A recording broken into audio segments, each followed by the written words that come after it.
Estamos aqui com o Rosinaldo Pinheiro, que é um quadrinista e ilustrador paraense. Eu vou falar um pouquinho aqui sobre, aproveitando essa semana do quadrinho nacional, falar um pouco sobre o trabalho dele. E nós já estamos devidamente vacinados todos, então tivemos cuidados à entrada aqui no estúdio. E por isso, e para melhorar a qualidade do áudio, eu vou retirar a máscara aqui para ficar mais fácil para todos entenderem. Deixar bem aqui no queixo só. Tá bem. Falar aqui um pouco sobre o Rosinaldo. O Rosinaldo Pinheiro é quadrinista, ilustrador, animador, arte educador e design gráfico, nascido no município de Igarapé-Miri, miriense com muito orgulho. Ele é artista totalmente papaxibé. Pra quem não conhece essa expressão, é altamente paraense, né? Sua carreira iniciou quando veio morar em Belém. Seu primeiro contato com HQs foi no grupo Ponto de Fuga, um grupo de quadrinistas paraense, que se reunia na Biblioteca Arthur Viana e também no Curro Velho, correto? Uhum. E o Rosinaldo tem um trabalho muito importante, que é resgatar a questão regional. Ele tem um trabalho sobre a questão regional, com um trabalho que é a Turma do Açaí. Isso. Rosinaldo, muito obrigado por você ter vindo, aceitado esse convite. Vamos falar um pouquinho sobre esse teu trabalho.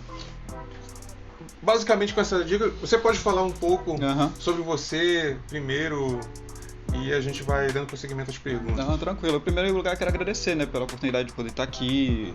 E acho que quando a gente fala um pouco sobre quadrinho, fala um pouco sobre o trabalho paraense, é muito importante. Principalmente no quadrinho, né? Como tu falou, sou do município de Igarapé-Miri, Papaxibé, toma açaí mesmo, né? Que Igarapé-Miri é conhecido como a terra do açaí. Nada contra outros municípios, tá? Logo dizendo. Mas aí tu anda pela rua e tu consegue encontrar árvore de açaí em todo lugar lá. E eu vim de lá muito... Acho que eu tinha uns 13, 12 anos. Eu vim pra cá, pra Belém. E eu já, na verdade, já tinha aquela questão do traço do desenho. Eu não conhecia ainda as técnicas. Eu só fui conhecer quando eu cheguei aqui em Belém, né? E aí eu comecei a desenvolver essa técnica, participei do Ponto de Fuga, que é um grupo de quadrinistas, como tu falou aí, né? E aí eu já tenho um bom tempo aí com quadrinho, mas eu comecei com um fanzine. Eu sempre agradeço um professor, que é o Jean Danton, que é um quadrinista. Na verdade é um roteirista, né? Paraense, ele não mora mais aqui em Belém, mas ele foi meu primeiro professor de quadrinho. E aí eu ia pra escola, desenhava no caderno, fazia aqueles rabiscos. Eu, na verdade, estudei numa escola de freira em Igarapé-Miri. Ainda é muito antiga essa escola em Igarapé-Miri, né? E tem umas lendas lá. Tem umas lendas bem interessantes lá que conta. E aí, tudo isso que eu vivi no município de Igarapé-Miri eu resgatei. E aí, daí eu criei a Turma do Açaí.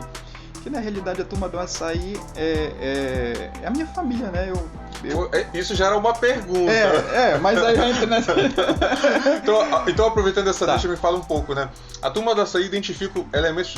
Tu fica muito à vontade, né? A falar com os personagens da Turma do Açaí. Isso. E é lógico que isso tem muito a ver com a tua infância lá em Igarapé-Miri.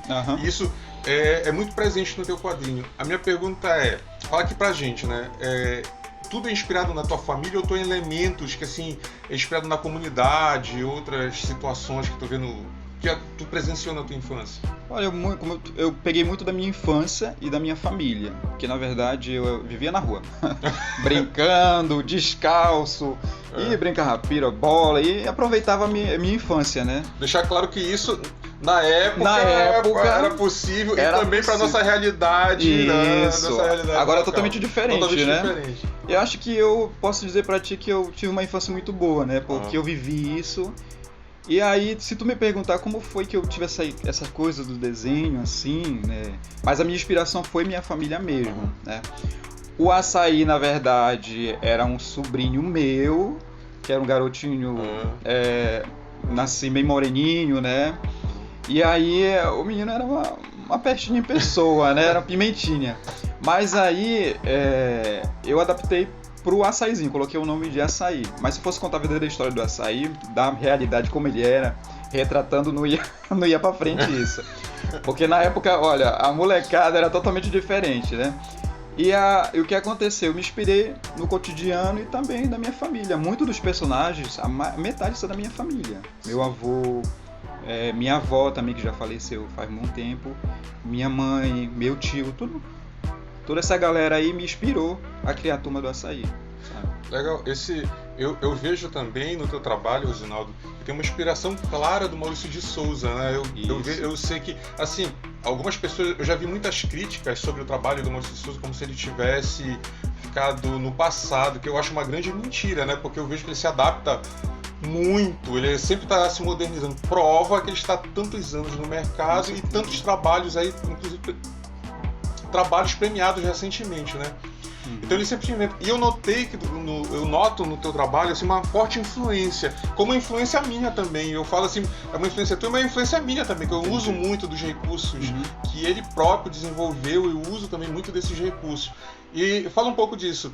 Teve essa inspiração? Como é o teu universo do açaizinho inspirado no trabalho do Maurício? Do Maurício de Souza, na verdade, acho que foi um dos primeiros gibi que eu comecei a ler. Porque no município de Guirapé-Miri não tinha, como é que eu posso dizer, não tinha aquela banca de revista, não tinha aquele contato com o quadrinho. Eu acho que o único quadrinho que eu encontrei foi dentro da biblioteca da escola, que não tinha muito acervo, né? E aí o primeiro gibi que eu li foi do Maurício. E aí eu comecei a ler, né? Comecei a me inspirar no trabalho do Maurício de Souza. E eu achava muito bonito aquilo ali, sabe? Me encantava com as... Eu não sabia ler, na verdade, porque eu só via as figuras, todo tempo via as figuras. E aí eu mandava minha tia ler pra mim entender o que estava acontecendo. Então eu acho que esse período de tanto estar olhando gibi, eu comecei a aprender a ler pouco a pouco, juntar as palavras dos gibis. E o Maurício foi o primeiro contato que eu tive mesmo de poder criar minhas histórias. É como eu te falei, eu não tinha muito aquela técnica ainda do quadrinho, né? Mas o Maurício foi um gancho maior pra mim, sou muito fã dele, como tu é, muito fã mesmo do Maurício.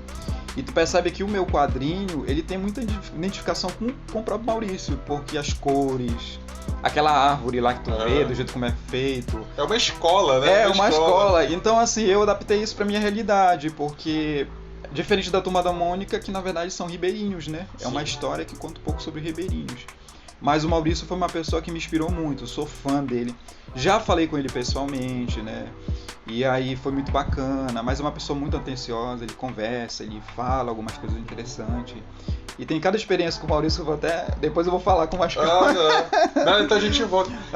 Vamos aproveitar esse gancho que tu falou sobre que tu aprendeste a ler através dos quadrinhos. E isso é muito legal, porque hoje... Tu está da outra ponta, né? O teu quadrinho serve para muitas crianças aprenderem a ler. Uma coisa que eu sempre reforço, que o quadrinho é uma excelente ferramenta para a sala de aula. Verdade. Prova que o teu trabalho, que tem um trabalho muito amplo. Eu acho, olha, eu não conheço nenhum outro quadrinista aqui no Pará. Me perdoem outras pessoas, caso eu não conheça, me perdoem, mas eu não conheço ninguém que tenha um trabalho tão focado no quadrinho e a sala de aula. Quadrinho, né? Entendi. Porque a gente tem outras pessoas que fazem um trabalho também muito importante, educacionais, na sala de aula. Estou falando de quadrinho. De quadrinho, eu não lembro de nenhum quadrinista que tem um trabalho tão focado e tão importante quanto o teu. Como é essa experiência de tu agora estar na outra ponta e teu quadrinho está servindo de ferramenta para a sala? Olha, eu fiquei muito feliz porque eu não tinha esse contato, na verdade, né? Eu só fui começar a partir do momento que comecei a divulgar o trabalho da Turma do Açaí. E aí quando eu entrei na sala de aula, porque eu não sou professor, sou arte educador, eu não lido com criança. Mas assim eu fico do lado e vejo a realidade que o professor passa, né? Mas é muito bacana, porque quando tu leva o teu trabalho, as crianças começam a ler, abre o teu gibi, fala aquela palavra que o personagem tá falando, aquela maneira de como se expressar, eu fiquei pensando, caramba, olha só, tô pelo menos um pouquinho eu tô ajudando aí, né? Mas aí o trabalho da Turma do Açaí começou a focar para essa parte de educação.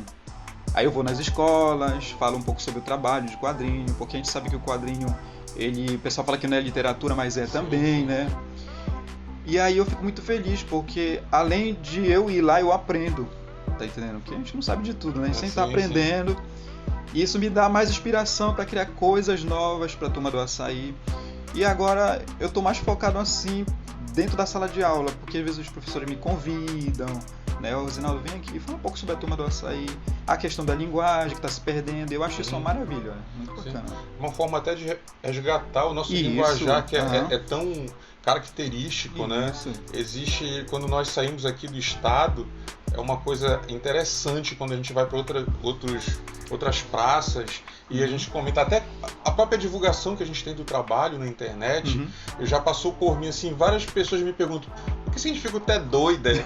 É muito comum, é muito comum, e tu tem uma coisa que tu resolveu isso de uma forma muito legal, eu sei que não é uma invenção tua, que é do Mário Sobral, o dicionário Papaxibé. Vamos dar o nome para quem inventou a história do dicionário Papaxibé. Mas tu tem isso, mostra um pouquinho das tuas plaquinhas. Olha, as plaquinhas que eu tenho são essas aqui que eu uso, como tu falou do Mário Sobral, eu uso muito, na verdade, que na verdade ele foi o professor, né? Ele que começou, precursor de tudo, né? E aí ele é uma referência muito grande pra mim, porque foi o dicionário Papaxibé dele que foi lançado. Eu não consegui ter esse dicionário, mas eu consegui pegar muita coisa na internet que pessoas estavam replicando no material dele e dando o devido valor lá. E aí eu uso essas frases, o pior, o olhadisque, como tu falou, né? No interior é diferente, o té doido lá é com U, né? Té doido, né? Já muda essa questão. E ele, na verdade, resgatou isso e me ajudou também muito, porque não é só eu que uso, né? Vários usam. E aí essas plaquinhas eu levo para as escolas, todas elas, né? E faz o maior sucesso, né? Faz, o pessoal quer tirar retrato, não falo foto, é retrato. Então tô naquela época ainda. E aí, porque isso resgata muito o que eu vivi também, né?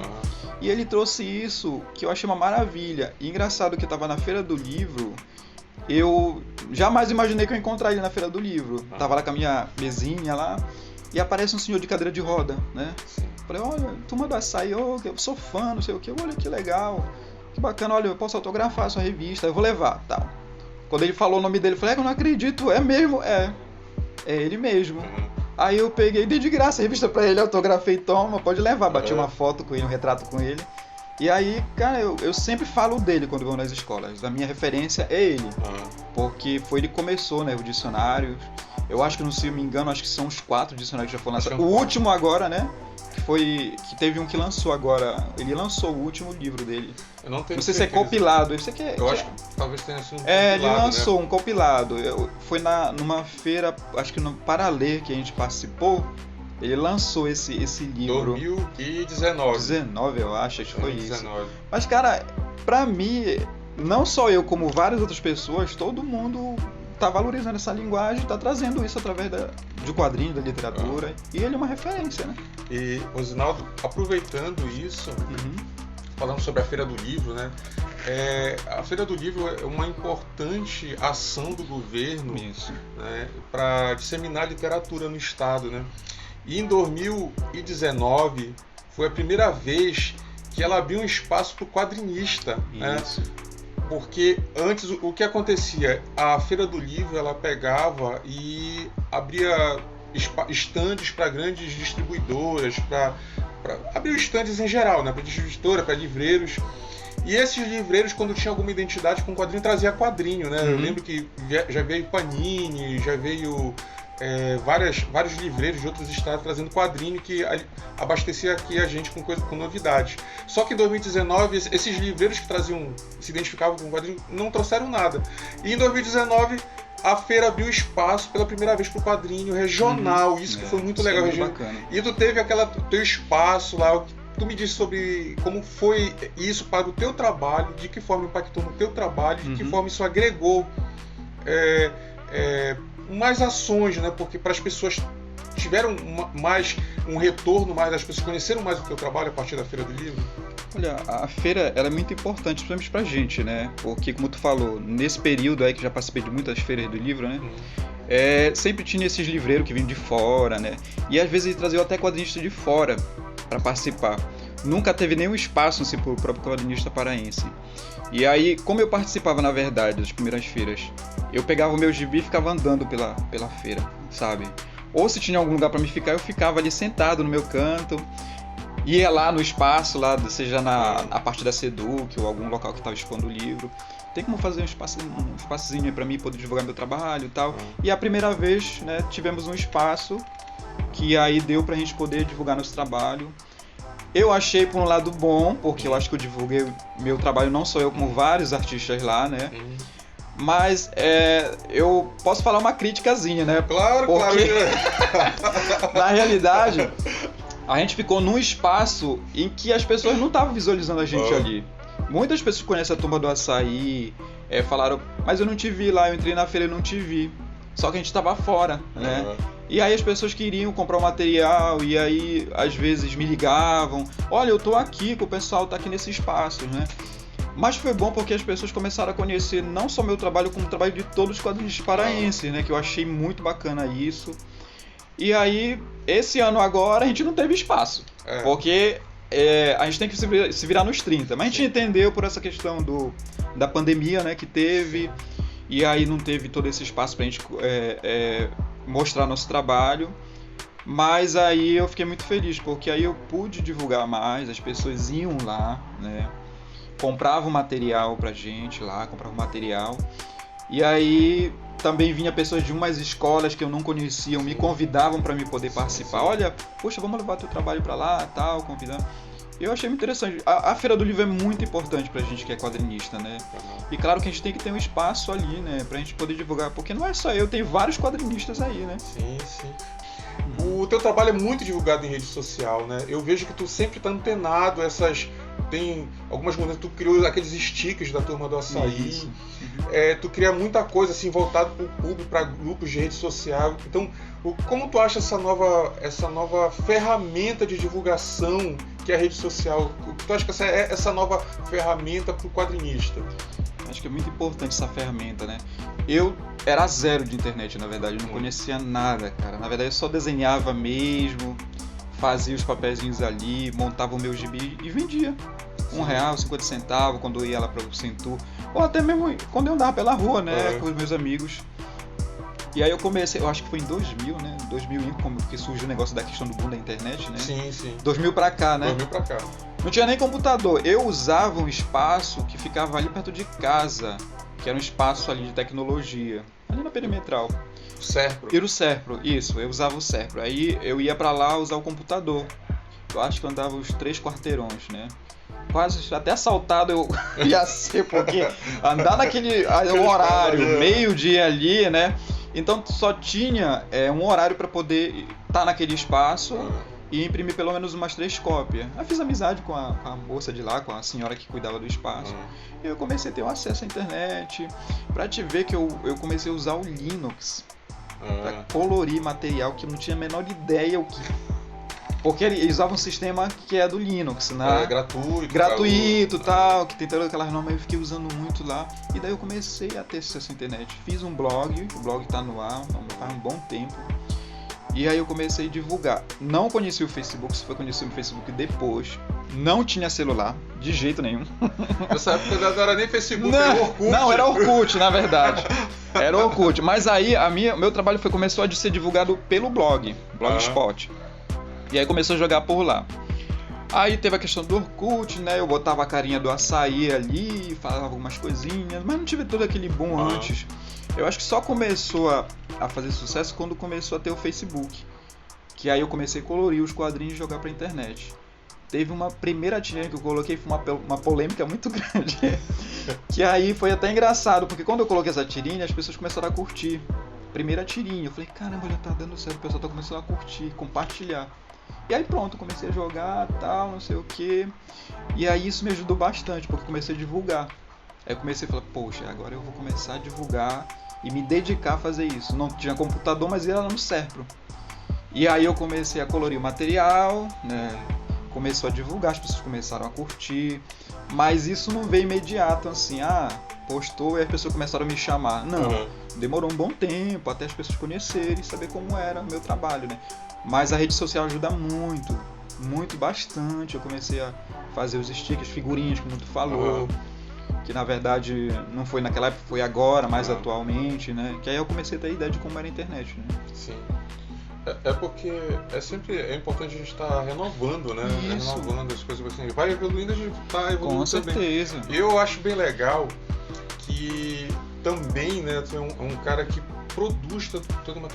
Como a grande maioria, né? A grande maioria dos quadrinistas aqui, eles têm um trabalho...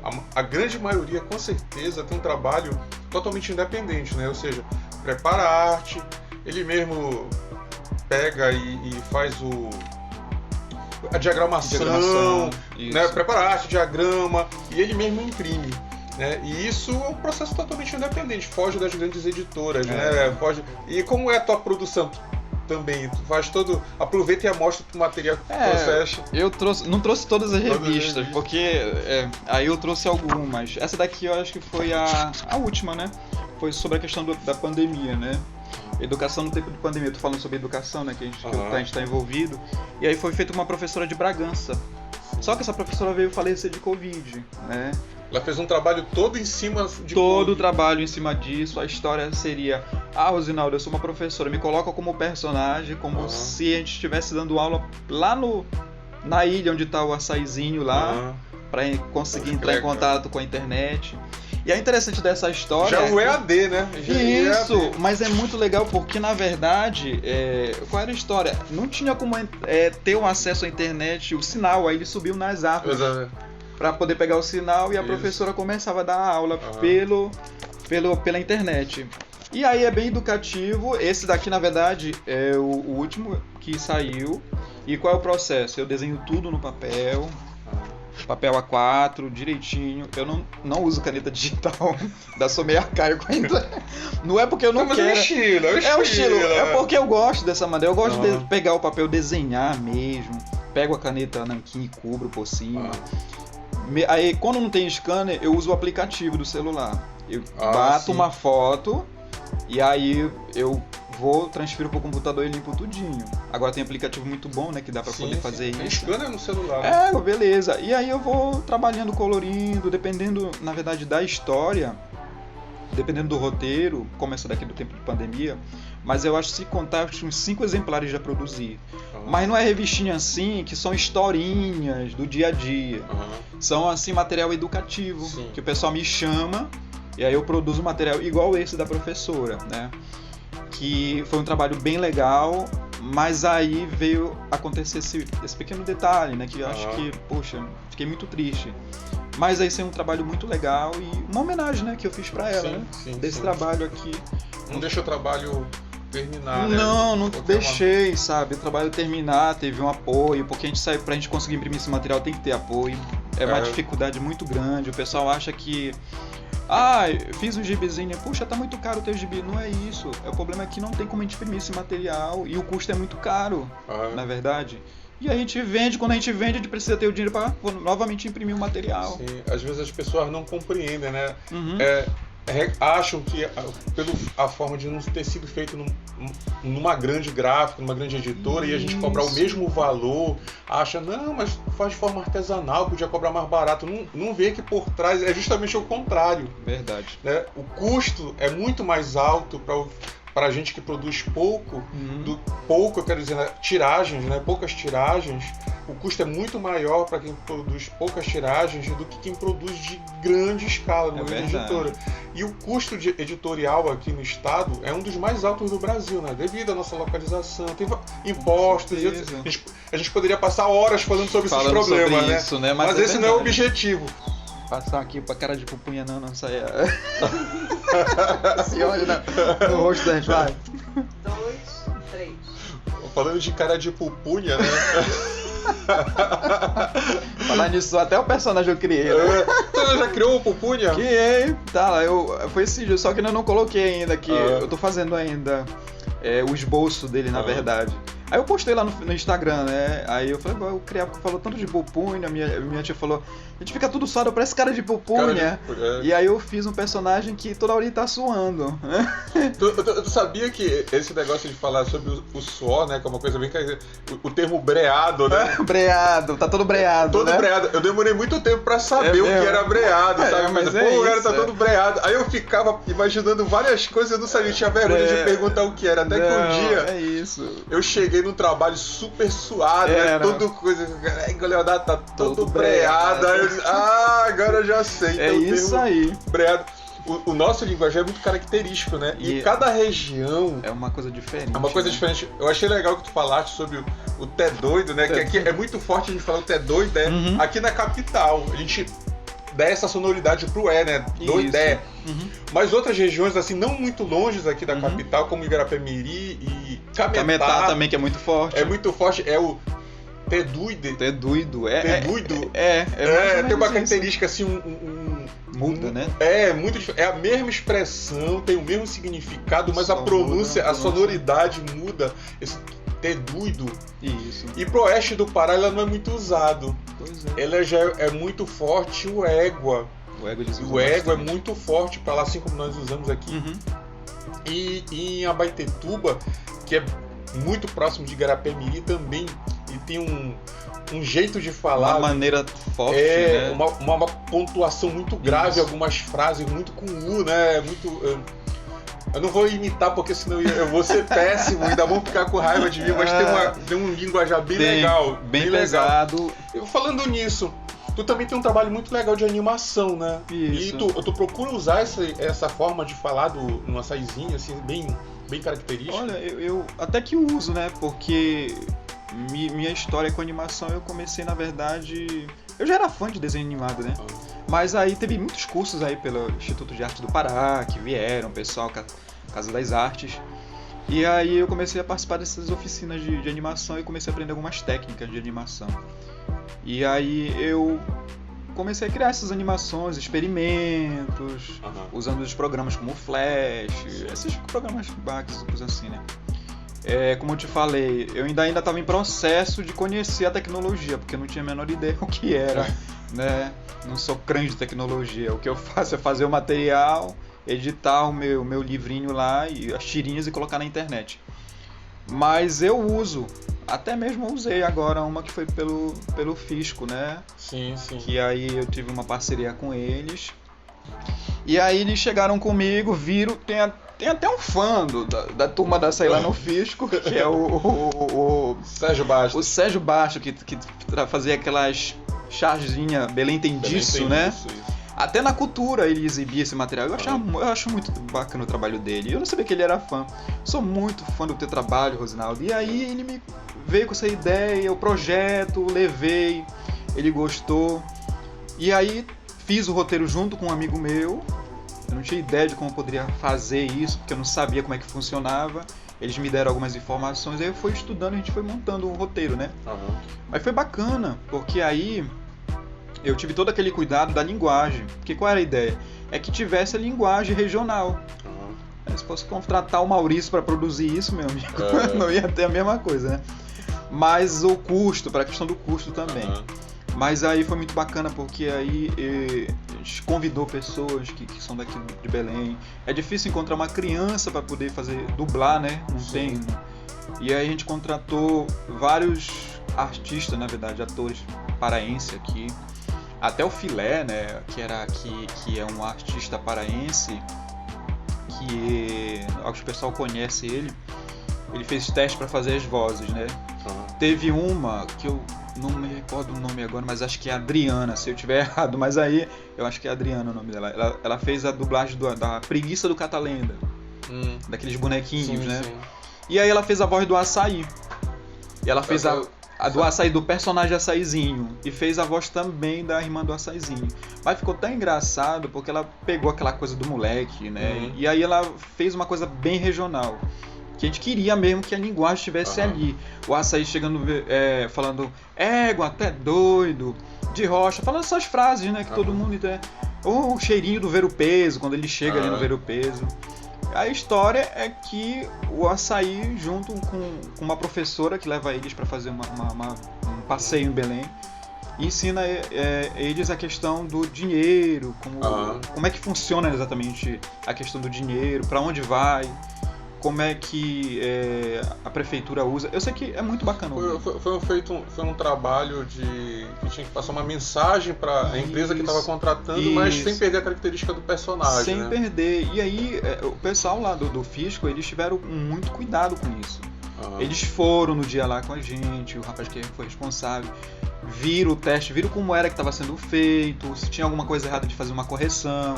Então, tanto para eles teria que ser uma coisa bem bacana e para mim também. Sim. Porque para não sair nada de errado, né? E aí eu fiquei muito preocupado foi com a dublagem. Porque a gente sabe que áudio é muito... Foi a primeira experiência? Assim? Foi a primeira experiência assim, que eu tive, porque foi o estúdio do Moiraki. Sim. Um estúdio de animação, de uns colegas aí que trabalham com animação. E aí eles são profissionais e foi um trabalho muito bacana. Porque eu trabalho com animação, eu sei fazer animação, mas dá muito trabalho, tem que ter uma equipe. É igual o quadrinho, né? Sim. Então, foi uma experiência boa. O pessoal do Fisco foi lá, acompanhou o projeto tudinho. E aí só tinha, acho que uns 4, 5 meses para poder fechar esse material. Foi uma correria. Dublador, correr atrás de dublador, a gente não conseguiu. Contratou uma professora mesmo, a professora fez a voz da personagem. E aí eu achei muito bacana, foi muito bacana o trabalho, eu achei muito legal mesmo, foi uma experiência muito boa. Sim. Tu participaste tu fizeste, foi oficina do Animamundi? Eu lembro alguma coisa. Oficina do Animamundi, que veio o pessoal do Animamundi, que era um grande evento que acontecia, né? Na verdade é um grande evento onde todo mundo manda suas animações, que concorre a prêmio. E aí meus professores foi Ida Queiroz, Marcos Margalhães e César Coelho.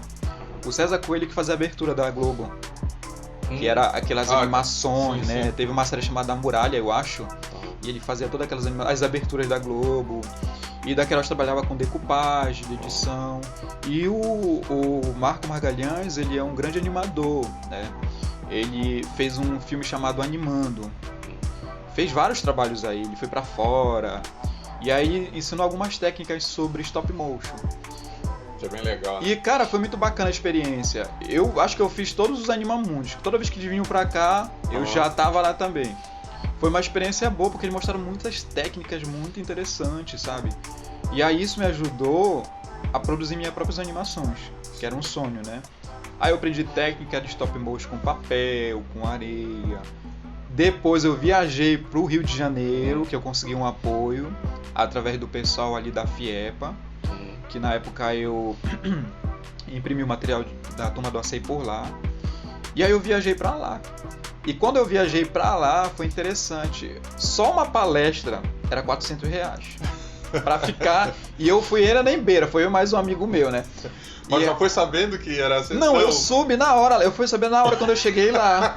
Eu não tinha a menor ideia. E aí, aí eu fui junto com esse amigo que trabalhava na gráfica, que trabalha na gráfica. E aí eu fui junto, pelo menos já tinha uma ideia como era o Rio, não conhecia o Rio, e eu fui pra lá com eles, ficamos lá num hostzinho lá. E era na Cidade das Artes, que é um local que fica lá no Rio, que eu não conhecia. E eu não conhecia o Rio de Janeiro, eu conheci depois. Cheguei lá, cara, foi muito bacana. Enquanto ele ficava pra lá e pra cá, batendo foto, divulgando o trabalho dele, que era uma revista, eu queria ver as palestras. Porque teve muitos grandes animadores que vieram. Teve um cara da Cartoon que tinha uma série chamada Mucha Luta. Essa cara fera. Chegou lá e aí ele teve essa palestra. Teve o Ale Abreu do Menino e o Mundo. Também conheci ele. Conheci aquele cara que fez também o pessoal do Príncipe do Egito. Fez a produção do Príncipe do Egito. Só que o que aconteceu? Quando eu cheguei lá, tava meus professores que deram aula aqui pra mim. E aí a Queiroz me viu e falou assim, o que tá fazendo aqui? Eu vim pra cá, olha. Aí comecei a falar, né, olha, cara, você não vai assistir palestra? Aí eu falei a verdade, olha, eu não posso nem assistir, eu tô aqui acompanhando, participando, porque ela falou, não, faz o seguinte, vem cá, entrou numa sala, ela me deu um crachá onde pudesse ver todas as palestras de graça. E aí, meu irmão, eu fiz a festa. E meu amigo não entrou em nenhum. Ele falou, é teu amigo? Não, ele falou, como tu conseguiu? Mas cara, foi muito engraçado, mas ele conseguiu. Quando eu vi, ele já tava perto de mim. Como é que tu conseguiu entrar? Como ele era repórter, essas coisas, né? Mas ele nem se preocupava com isso, né? Que eu tava mais interessado em ver as palestras, porque isso é um ensinamento, né? Um conhecimento pra mim. E foi bom, foi muito legal, cara. E aí eu aprendi isso, e aí eu comecei a usar isso, assim, no meu dia a dia, até nas escolas, né? Quando eu vou dar uma oficina de quadrinho ou de animação, né? Aproveitando assim, eu sei que tu tem muitas histórias, né? Lá vai essas histórias. Eu não vou contar a história mais famosa. A história mais famosa eu não vou contar, que toda vez eu falo, todo mundo já sabe da história mais famosa. Já sabe qual é. Eu não vou entrar no mérito dessa história mais famosa. Mas é uma coisa que cerceia muito aqui a nossa região, né? Que é a história, são as histórias de assombrações, que nós chamamos de visagens, né? Que são as assombrações, aparecimentos. E que é uma coisa que tem a ver muito com a nossa cultura, né? A nossa cultura é muito comum, talvez as pessoas não saibam. As pessoas de outros estados, eu quero dizer que a nossa cultura é muito cheia, né, o lendário amazônico é muito rico, forte, é muito rico. E isso é muito comum, né? Era passado muito dos mais velhos para os mais novos, então era uma coisa muito comum. Hoje em dia está se perdendo, lógico, essa forma tradicional, né? A oralidade da passagem das histórias está se perdendo. Mas é uma coisa que é muito comum, né? Todo mundo aqui tem uma história de visagem. Todo mundo tem um parente no interior e todo mundo tem uma história de visagem, né? Como é que tu encara isso? Como eu já vi algumas tirinhas que tu aborda essa temática. Como é isso que tu gosta de usar isso nas tuas tirinhas, no teu quadrinho? Como é a forma que tu aborda isso? Eu na verdade, eu gosto dessas lendas. Na verdade, eu gosto mais de usar as visagens, né? Porque lenda a gente sabe que tem várias lendas, né? E aí, eu retrato muita coisa de Grapemiri. Porque o meu avô, ele me contava muito sobre as lendas da Amazônia. Ele contava coisas assim, até visagem. Ele fala que eles estavam numa reunião na casa, de repente a Matinta Pereira foi visitar lá. Tem várias histórias assim, cara, que eu fico impressionado. Mas existe as visagens de Grapemiri como existe em outros municípios, né? E aí, eu vou contar uma bem rapidinho aqui, que na verdade, na época, tinha uma... Na verdade, a minha avó, né? Ela disse que ela estava no giral, fazendo peixe ali e tudo.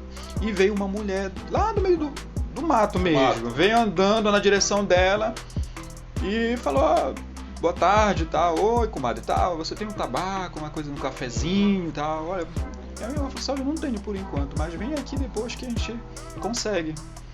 Essa história que me contam, né? Aí demorou-se o tempo, ela voltou de novo, só que a minha avó não tinha nem o tabaco que ela queria, nadinha. Que ela chegou num horário que ela não tinha mesmo, né? E a gente sabe como é que é o interior, né? Ali é difícil ter acesso das coisas. E aí ela foi embora, essa mulher. Passou-se o tempo, um pássaro preto começou a sondar a casa lá. Ficou agorando ali. Que a corvo a gente não tem aqui, né? Mas a gente tem anu, né? Preto. E aquilo ficou ali todo o tempo, né? Ficou todo o tempo na casa. Pra onde ela ia? Saía lá pegar o açaí, o bicho ia pulando e acompanhando, só observando ela nas árvores, né? O anu preto. Anu preto. E ficava todo o tempo. E todo mundo achava estranho aquilo ali. Me falando, contando sobre essa história. Eu falei, mas que estranho isso. Se jogava pedra no bicho, eu falava, olha, pode parar com isso. Deixa ele em paz aí. E ficou aquele bicho o tempo todo com ela. Passou-se o tempo, ela veio a falecer. E interessante que, até me arrepiou, quando foi o velório dela, ele ficou na parte assim da casa, observando o movimento. Caramba! Né? E ficou lá. E o cortejo saiu e ele foi acompanhando até lá, tá entendendo? E ela morreu, foi velada e tudo, né? Dona Emiliana, o nome dela. É uma senhorinha bem, sabe, já bem interior. E aí, na verdade, ela era a mãe da minha avó, né? Então era a tua bisavó, na verdade, bisavó. Mas a minha avó que me contou essa história. E aí, pronto, depois que ela faleceu, o bicho também sumiu. E a minha avó falou, aí ela falou que era Matinta Pereira. Tinha jogado uma maldição nela, e aquele bicho ficou acompanhando ela um período de muito tempo lá, né? E ela veio a falecer. Né? Que a gente sabe que quando lá no interior alguém morre, né? Sempre tem a Rádio Mortalha, né? A coruja fica ali agorando, isso é verdade. É verdade. E aí eu fico arrepiado, porque é uma história assim que às vezes a pessoa, quem vive no interior tem as suas lendas, as suas histórias. E eu retrato isso dentro dos meus quadrinhos, colocando o personagem, que na verdade não é uma contação de uma história, é uma coisa que ele vive, que a Matinta Pereira aparece ali, que a visagem aparece ali pra ele quando ele sai, né, pra pegar o pinico dele lá e ele andar pelo meio da mata. Mas eu tenho tanta coisa assim que eu guardei, que meu avô me contou. Ele contou uma vez que ele contava assim mesmo, que tinha um senhor que era chamado Três Nó, que ele contava tanta mentira que dava nó. Ele falava assim, meu avô. É interessante que todo interior tem um mentiroso, né? Tem um mentiroso. Ele falava que ele ia, pegava o casco dele, chegava lá, cadê o peixe? Porque o fulano sumiu. Mas que não, ele tava bebendo. Aí a mulher não tinha mais desculpa para dar pra mulher. E o meu avô me contava, na verdade eu fui criado pelo meu avô e pela minha avó. Não pela minha mãe e pelo meu pai. Na verdade viviam lá, mas eu era mais ligado com meu avô e minha avó. E até, na verdade, eu falava de pai e mãe. Pra minha mãe, eu não falo de mãe. Eu falo o nome dela, que o nome dela é Maria. lá na rua a gente estava conhecido como Dona Santa. Mas eu falo de Maria pra ela, que é o nome dela. E aí eu não falo de mãe, nunca falei assim de oi pai, mãe, que eu fui criado com o meu avô. Porque eu saía com meu avô lá pra Beira, que não é a feira, lá em Igarapé-Miri é Beira, Beira de Rio, né? Que é onde tem ali a igreja e tudo. E a gente saía muito cedo, quase 3 horas da manhã, que ele vendia, era café na barraquinha dele, e a gente ia empurrando aquele, eu lembro benzinho. Ele falava, meu filho, vamos nos benzer, que a gente vai passar por aqui, a gente vai encontrar uma tinta. Ele falava assim mesmo pra mim. E aí eu acompanho, olha, muito tempo eu acompanhando ele, e aí passou o período, ele veio a falecer, né? Aí eu fiquei com essas histórias. Às vezes quando a gente fala isso, né, pra gente é natural, né? A beirada, tem alguns lugares que chamam de beira. Muita gente fala, vai no Vira-o-Peso, vai lá embaixo, isso. Né? Tem esses costumes. As pessoas às vezes talvez não saibam, né? Quem estiver assistindo, talvez não saiba que aqui, quando fala assim que no interior as coisas são difíceis, a gente está falando porque aqui no interior da Amazônia, o local é uma casa na beira do rio e para fazer ir até o comércio, comprar as coisas, precisa pegar uma canoinha e até um comércio ficar distante, às vezes falta esse material, né? E a beira é aquele local assim que é uma feira, né? E tem um mercado municipal, tem a feira que tem coisa. Então, esses costumes aqui, né? Essa nossa realidade aqui é muito diferente. É muito comum quando a gente viaja assim, falar isso pro Rio de Janeiro. Uma vez eu fui no Rio e uma pessoa lá, acho que era um taxista, tem aquela visão que aqui a rua passava jacarés, né? Todo mundo cria jacaré. Todo mundo tinha, como se a gente criasse cobra, né? Tem supermercado lá? Tem prédio? Não, já me perguntou, tem prédio? Tem prédio. Então é muito interessante isso, né? Porque, mas a nossa, como a gente está numa cidade que é em plena floresta amazônica, cercado, né? Uma coisa que eu sempre eu tenho muita curiosidade a respeito da ilha onde mora o Açaizinho, que me parece que no teu quadrinho é uma referência assim com ilhas que em volta de Belém. Mas a história, a origem dele mesmo era Igarapé-Miri, né? É como se fosse Igarapé-Miri. Então tu dá uma licença poética, literária, para colocar como se fosse mais próximo da capital, mais próximo da capital. Eu dou uma referência ali da Ilha do Cumbu, né? Sim. Que aí ele tem ali a Baía do Guajará, né? Ele atravessa, porque se ele vir de Igarapé-Miri, ele vai ter... É muita água, né? Mas aí eu dou uma referência disso porque é mais próximo, né? Fica mais fácil, Mas né? as histórias que eu coloco são de Igarapé-Miri, no interior onde eu vivi mesmo, tá entendendo? Que é aquelas histórias lá que a gente conta e tudo. E a minha referência é de lá, né? Então, toda essa vivência que eu tive, eu retrato dentro do meu quadrinho. Até mesmo, eu falo isso porque é tanta coisa que eu vivi. Na época, meu tio, ele tinha um circo feito de circo mesmo, circo. Que aí ele usava a lona daquelas coisas de farinha, saco de farinha, né? E ele ganhava dinheiro com esse circo no interior. E aí, ele andava com a bicicleta. Olha isso que é, ladrão de mulher, não sei o que, não sei o que. E aí andava com aquilo. E ele tinha os artistas, sabe? Tinha, do interior lá mesmo. Tinha, nem contei essa história, tal, do Vavá que come copo. Eu comia copo mesmo. Pegava o copo. Pô, chegava lá e aí apresentava. Eu tô contando até essa história. O nome dele é Pingó. Olha o nome do meu tio, é Pingó. Não vou pensar daqui. E aí, eu ainda não fiz essa história. Mas aí. E a gente tentava entrar e não conseguia entrar no seguinte, veio por baixo da arquibancada, da lona. Ele falou: o que vocês estão fazendo? Você não pode entrar aqui, vão falar pra mãe de você pagar o circo. E aí, era muito bacana porque era divertimento no interior. E aí tinha um homem que comia o copo, a mulher que soltava o fogo pela boca. Tinha os artistas assim que eu achava interessante. Só todos eram locais. Eram locais. Eu me surpreendi com esse homem comia copo. Porque ele pegava o dinheiro só pra beber. E aí, outra coisa, aquele negócio do cigarro se transformava em dinheiro.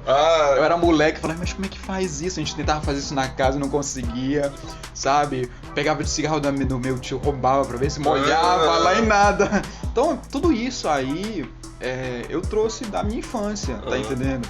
E aí essas coisas locais que o pessoal não conhece, Beira... feira. Pra cada lugar muda, né? A situação assim. Mas, cara, pra mim, eu acho que me ajudou muito foi o que eu vivi no município de Guarapé-Miri, que aí eu tenho muito orgulho de falar isso. Sou miriense, sou papaxibé mesmo, e eu divulgo o trabalho. E a pessoa pergunta, mas o açaí não tem... A gente falou assim, mas não tem luz na casa do açaí lá? Não, tem a lamparina dele. Ele leva um computador pra lá, ajuda esse menino. O pessoal fala lá na câmera, não. Já uma modernidade. Já querem que traga uma modernidade. Eu falo assim, não, ainda não, deixa ele lá, ele tá quietinho no canto dele. Mas aí eu dou referência da Ilha do Cumbu, que ele atravessa da ilha pra vir pra cidade. Porque na verdade eu tento pegar tanto o cotidiano dele lá, como as coisas que acontecem em Belém, tu tá entendendo? Isso que tu me falaste agora me lembrou uma coisa, porque hoje em dia essas comunidades ribeirinhas já há uma certa comunidade, né? Muitas já tem luz elétrica, muitas já tem celular, aqui, principalmente próximos aqui da região aqui de Belém. Muitas já pegam celular, o sinal de celular. E o açaizinho não, ainda tá naquele anos 80, ainda assim. Tá aqueles anos 80. Muita coisa ainda Anos 80 eu quero dizer tecnologia, porque ele já, lógico que ele tá moderno, mas assim, ele ainda tá aquele interior aquele bem mais assim, saudosista. Mais saudosista. Minha mãe tinha a tal da Telefuc, né? Telefuc? A tal da televisão antiga, né? Ela ainda passa roupa com o ferro de carvão. Meu tio tem esse, a minha tia tem um ferro desse, mas só que ficou lá encostado, ela guarda até hoje esse ferro. E tinha isso. Então, cara, tem tanta coisa que eu vivi, aí eu fiquei pensando, nossa, tanta coisa que tá desaparecendo. Sim. Essa cultura. E aí eu tento resgatar isso nos quadrinhos da Turma do Açaí. Acho que tem tanta história pra contar que não é metade que eu já fiz da Turma do Açaí. Questão das lendas. Na verdade, tu falou a questão das visagens, né? E a questão, eu gosto muito da Matinta Pereira, porque no Guarapé-Miri nós temos a Matinta Pereira negra, que é diferente dos outros interiores, porque cada um tem uma diferença. E a minha avó fala que essa Matinta Pereira é a mais malvada que tem na floresta, porque quando tu tá perdido na mata, ela faz de tudo para que tu não consiga encontrar um caminho, e quando ela tá perto, ela subir e ainda fala o nome dela. Aqui, fala o nome, né? Fala o nome, que ela subir e fala Matinta Pereira. Aí a minha avó fala que essa é a mais perigosa, porque ela te dá uma pisa no meio do mato. A Matinta Pereira, gente, é uma entidade aqui, como se fosse uma bruxa, né? Uma bruxa velha. Então, dependendo da região, ela tem algumas características, né? Tem uma que se transforma em pássaro, tem uma que é coruja, tem vários. Dependendo da região aqui, ela tem uma característica, né? E por isso que eu falei, que fala o nome. Algumas regiões, lá no oeste do Pará, ela tem também essa que fala... Eu falo oeste do Pará porque a minha avó era de Alenquer. Aquela região Alenquer, Santarém. Então, pra lá também, ela contava história, ela dizia que era diferente daqui. É verdade. Pra lá, era que chamava o nome. E a região que já da minha mãe, que é de Breves, que já aqui pro Marajó. Não, minha mãe também é de Alenquer, mas assim, eu sou de Breves, parte da minha família é de Breves, é do Marajó, parte é lá do oeste do Pará. E pra lá é essa que se transforma em pássaro. Pois é, essa aí. Então é muito interessante, né? Interessante. Mesmo estado, a mesma lenda, mas com características diferentes. Muito diferente. Olha, tinha uma senhora que já faleceu, né? A gente entrou pro campo visagento da conversa. Eu gosto de falar sobre isso, né? Já depois dessas histórias, das visagens. Essas histórias das visagens, a gente já estava entrando nesse... Que é uma coisa gostosa da gente falar aqui, né? Essas histórias também, ela lembra muito a minha infância também, eu gosto muito de falar sobre elas. Mas aí, bora falar agora um pouco sobre quais são a tua expectativa para esse ano, né? Para projetos futuros, imaginar fazer futuramente.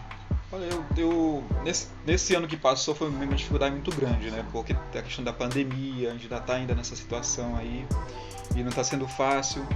Então, agora para esse ano de 2022 eu estou começando a fazer alguns projetos, né? Estou com ideia também de algumas coisinhas para a internet, a questão do YouTube. Tem uma página no YouTube da Turma do Açaí, só que está totalmente parado.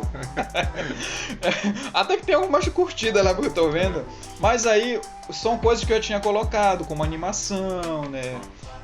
Materiais assim que são simples, não é uma coisa assim, não me dediquei muito, porque eu não tinha como me organizar ainda, Mas agora eu tô me organizando, quero fazer alguns trabalhos pra internet, algumas historinhas com a Turma do Açaí pra internet no YouTube. E se der tudo certo, talvez assim, uma série de animação também com a Turma do Açaí. E fazer alguns livros compilados com as tirinhas da Turma do Açaí. Meu amigo, se for contar, tem mais de 12 mil tirinhas dentro de um baú lá em casa, feito à mão, tudo organizadinho. E aí são essas tirinhas que eu já tinha colocado na internet, mas eu fui contar, na verdade, os papéis lá em casa e vi que tem muita tirinha. E quero fazer um livro igualzinho que o Maurício fez, que é aqueles livros, né, de capa dura, para poder fazer um compilado das tirinhas da Turma do Açaí. O projeto das escolas eu continuo indo, as pessoas que quiserem me convidar, eu estou indo nas escolas, entrem em contato comigo e eu vou indo nas escolas com esse projeto. Atualmente é isso, por enquanto, né? Que eu estou preparando aí para esse período. E voltar com as tirinhas da Turma do Açaí, que a gente parou tudo. Nas redes sociais. Parou, meu amigo. E aí perdeu-se amigos na pandemia, parente, a gente sabe que a gente tem que estar concentrado para produzir material, né? E aí pra mim foi muito difícil, não só pra mim, como muitas pessoas aí, né? Aí agora eu tô voltando, já comecei aqui, né? Eu tô começando com essa entrevista aqui, que eu acho... Em comemoração da Semana do Quadrinho. Olha, em comemoração do Quadrinho Nacional também, né? Eu fico muito feliz, achei muito bacana essa coisa de vir aqui e falar um pouco sobre o trabalho da Turma do Açaí. E acho muito bacana isso, né? E aí, acho que é isso mesmo que eu tenho engatilhado por enquanto. E tu pensa fazer assim, falando isso do compilado, uma edição comemorativa, quantos anos já tem a Turma do Açaí? Cara, eu acho que eu tenho mais de... Eu contando ali, acho que uns 20 anos já. Uns 20 anos? É, por aí, eu acho. Era bom, né? Eu acho que eu tô errado, não sei se eu tô errado, mas eu acho que, poxa, faz muitos anos. Eu ainda não contei esse período, né? Era bom ver, de repente, conseguir um patrocínio pra uma coisa comemorativa nesse formato, né? As tirinhas antigas, que na verdade, quando a gente faz as primeiras tirinhas, sempre tem uns errinhos ali, né? Ah, sim. Que a gente faz umas correções. Porque o pessoal acha que eu uso toda a linguagem do dicionário Papaxiba, mas tem linguagem que eu não posso usar ali. Frases. Sim. E eu uso também as gírias, né? Tem frases que eu não posso, porque na época eu pensava em fazer Turma do Açaí como se fosse os Simpsons. Fazer crítica em cima de coisa que acontece, tá entendendo? Sim. Mas depois eu percebi que criança começou a entrar, começou a acessar a tirinha. Pais também começaram a acessar. E aí eu recebi a mensagem na caixa de mensagem, não embaixo das tirinhas, né? Assim. E aí falando sobre isso, aí eu pensei, puxa, olha, eu vou tirar essa tirinha daqui que tem uma frase que não é legal. Aí eu comecei a ver desde a época o que eu já tinha colocado e agora eu tô revisando de novo. Sim. Mas eu pretendo fazer uma edição aí com aquelas antigas, né? Os primeiros traços da Turma do Açaí. Dando uma repaginada, né? Isso, porque é assim, eu tenho que me adaptar a essa época agora, né? Sim, sim. Claro, não vai mudar o personagem, não vai mudar a historinha onde ele vive. Mas assim, eu tenho que me adaptar ao que, né?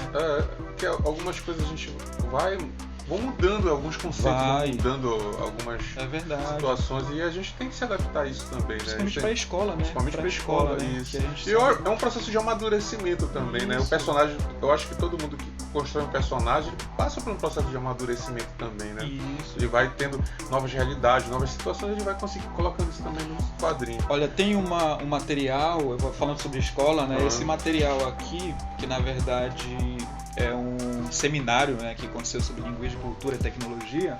Acho que foi em 2019. Sim. E aí, os professores da universidade da UFPA pegaram todo o material da Turma do Açaí e destrincharam, na verdade, com a linguagem, olha. Dividiram tudinho aqui. Na verdade, isso é um PDF que está na internet, a pessoa pode pesquisar. No finalzinho aqui eles colocaram as tirinhas para representar, né? Foi o que? Foi um artigo? Eu acho que foi um artigo, né? Tipo um artigo. Isso daqui, na verdade, eu imprimi. E aí esse artigo, eles foram trabalhando em cima desse material, né? A linguagem que se identificava, pediram permissão, né? Olha a Matinta aí. A Matinta Pereira vem aqui, né?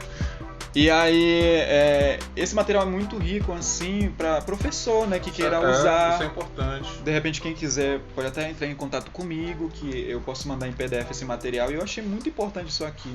Então, muitos, às vezes, me procuram, dizendo, olha, eu posso usar as tirinhas para questão de educação, para colocar. Dei ali uma... O Açaizinho já foi até tema de aniversário, né? Tema de aniversário, que foi uma amiga Andresa, uma repórter, ela me pediu, né, não... Agora saiu um outro também. teve acho que foi no ano passado, teve duas na verdade. Uma amiga chamada Andresa, que é uma repórter, e aí ela trabalhava na fundação, eu fiz uma decoraçãozinha sobre a turma do açaí. Ele era Paysandu, né? Aí eu tive que colocar o açaí como Paysandu. Agora eu me pergunto se ele é Paysandu ou é Remo, porque isso deu muita confusão. Aí eu botei, e agora esse ano me chamou também, né? Eu posso usar o açaizinho lá, que é fã, né? Não, tudo bem, contanto que não vendo mais uso. Se entrar em contato comigo não tem problema nenhum. Então, pra gente encerrar, Rosinaldo, fala assim, como é que as pessoas podem entrar em contato contigo para adquirir o material? Tu consegue mandar pro Brasil inteiro isso? Como é que tu faz? Olha, o pessoal que quer entrar em contato comigo pode procurar na internet, colocar a Turma do Açaí. Não é Turma do Açaí, é a Turma, porque na verdade foi registrado como a Turma do Açaí. Que não é a Turma do Açaí. Se for botar a Turma, vai ser só Turma mesmo, vai botar a Turma do Açaí. Na verdade eu tenho o Facebook. Botou no Google lá a turma do Açaí, vai encontrar Facebook, o Instagram, tá? O meu WhatsApp também, né? Que é o 981181053, que é diretamente um canal comigo, o WhatsApp. O Disque-Açaí. Não Disque-Açaí não, que só vai ligar. Olha, esse negócio do Disque-Açaí, tem gente que até mandou mensagem pra mim. Ei, quanto é que tá o litro do açaí? Aí eu falei, eu não vendo açaí, pessoal. Coloca... 91 na frente. Isso, né? 91. Vamos de novo. 91 98118 1053, que é o zap da Turma do Açaí. E lá eu mando as figurinhas, quem quer, aquelas frases do cenário Papa Chibé. No momento, eu não estou enviando para nenhum lugar o material, porque a gente sabe que a gente depende de recursos para publicar o material. Mas futuramente, quem sabe? Eu cheguei a mandar para algumas pessoas, nem para o material que às vezes está disponível é quando o pessoal me chama para fazer um material como esse, educativo. Uma cartilha. Uma cartilha. Né? Eu fico uma quantidade de exemplar que eu possa de repente vender e o resto vai para a escola, né? Mas então, aquela escola, aquele professor que quiser entrar em contato, esse zap já fala contigo. Já fala comigo direto ou pelo Instagram lá. Não vai ter erro. É só entrar em contato comigo. Aí eu converso com a direção da escola e levo o material da Turma do Açaí que estiver interessado. Eu já levo o material. Além do material, vai uma oficina, de quadrinho. Uma oficina de quadrinho, bate-papo com os alunos. Isso, uma conversa com o pessoal tudinho aí. E aí, quem quiser entrar em contato comigo é através desse zap aí, tá? Então, Rosinaldo, mais uma vez, muito obrigado. Fico muito feliz de ter aceitado ter vindo pra gente bater esse papo, porque rende muita coisa, né? Se a gente for deixar, a gente vai passar muitas horas conversando contigo. Com certeza. Então, mais uma vez, muito obrigado. E a gente vai dando prosseguimento, que esse ano tenha muitos eventos, né? Que a gente consiga participar de uns eventos aí para poder discutir com as pessoas essas questões aí educacionais, a gente conseguir difundir ainda mais os personagens, o trabalho, todos os artistas que a gente tem aqui, os grandes artistas que a gente tem tantos artistas aqui em Belém, né, que a grande população realmente não conhece, né? Tem mais eventos e a gente se encontra cada vez mais. Não, com certeza. Eu que agradeço aí pela oportunidade, né, de vocês, desse espaço aqui que a gente vai ter agora, na verdade, que não é só eu, vai ter outros artistas com certeza aqui. Sou fã do Pitiu também. Do Pitiu. Daqui a pouco ele tá visitando lá o Limpinho, o Urubu Limpinho tá visitando o Pitiu lá. É um crossover. E aí eu acho muito bacana o teu trabalho, eu acho muito legal e de coração mesmo eu sou muito fã do teu trabalho e esse espaço aí só veio mesmo pra gente debater, eu não podia terminar sem falar uma coisa, né? Porque eu só entrei nesse mundo de evento de quadrinho e foi graças a um convite teu. Né? Eu fazia quadrinhos, assim, tirinhas na internet, mas fazia essa pretensão. E a primeira vez que eu fui convidado para participar de um evento foi por intermédio teu, que tu me ligou, cara, vem participar de um evento. Que bom, né? Aí eu falei assim, cara, eu não faço isso, que eu não sou profissional. Eu falei, deixa de pavulagem. Deixa de pavulagem, vem logo aqui com a gente. Tinha chance de vir trabalhar com a gente. Pois eu agradeço muito a receptividade, o teu convite também. Se hoje em dia eu me intitulo como quadrinista e participo de eventos, sou convidado a participar de eventos, foi graças a um convite inicial lá. Por isso que é importante muitos eventos, por isso é importante essa conversa, interligação entre as pessoas que produzem arte. Fico feliz, não? Com certeza. Então, muito obrigado, Rosinaldo. Até a próxima. Até a próxima aí.